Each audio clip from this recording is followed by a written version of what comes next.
Resmi, pemerintah baru saja mengeluarkan kebijakan penting. Pegawai inti dari program makan siang bergizi gratis akan ditetapkan sebagai ASN dengan berstatus pegawai pemerintah dengan perjanjian kerja pada awal Februari 2026.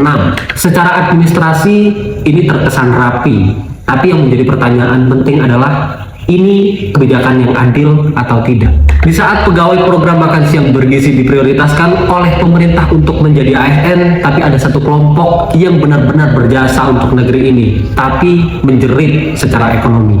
Guru honorer. Mereka mengajar bertahun-tahun, tapi gajinya hanya 300.000, 400.000, di bawah 1 juta dalam 1 bulan. Dan sampai saat ini masih menunggu status kepastian dari pemerintah bagaimana nasib mereka ke depan. Padahal jika kita pikirkan secara logika, guru honorer adalah tulang punggung pendidikan di berbagai daerah Indonesia.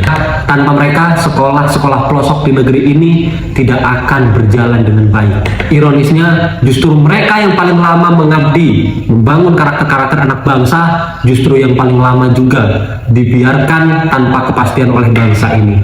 Masalahnya tidak hanya berhenti di situ. Hari ini kita saksikan bahwa standar kerja di Indonesia saat ini semakin tinggi. Mayoritas lowongan kerja di Indonesia mensyaratkan untuk berpendidikan minimal S1.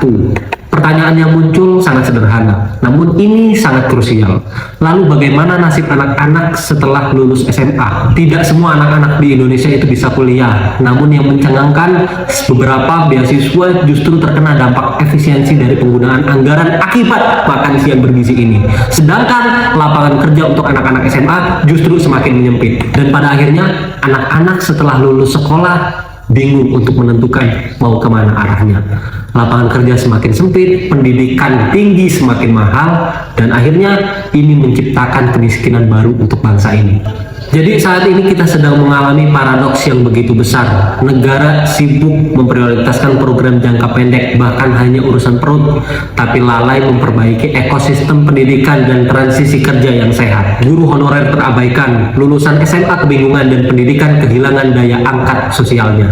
Kesimpulannya sangat jelas, program makan siang bergizi sangat boleh dilakukan. Menjadikan petugas inti dari program makan siang bergizi juga boleh dilakukan. Tapi kalau pendidik dan sistem pendidikan tidak diperbaiki dan tidak menjadi prioritas, maka kebijakan ini tidak menciptakan generasi emas, melainkan generasi yang bingung bagaimana menghadapi masa depan. Sekarang yang menjadi pertanyaan adalah, menurut kamu mana yang lebih harus diprioritaskan? Program populis yang terlihat baik hanya sesaat, atau pembenahan pendidikan kita dan apresiasi terhadap tenaga pendidik yang membangun anak-anak bangsa kita menjadi lebih baik? Tulis pendapatmu di kolom komentar, dan jangan lupa follow akun ini untuk bisa terus belajar ilmu politik bareng aku.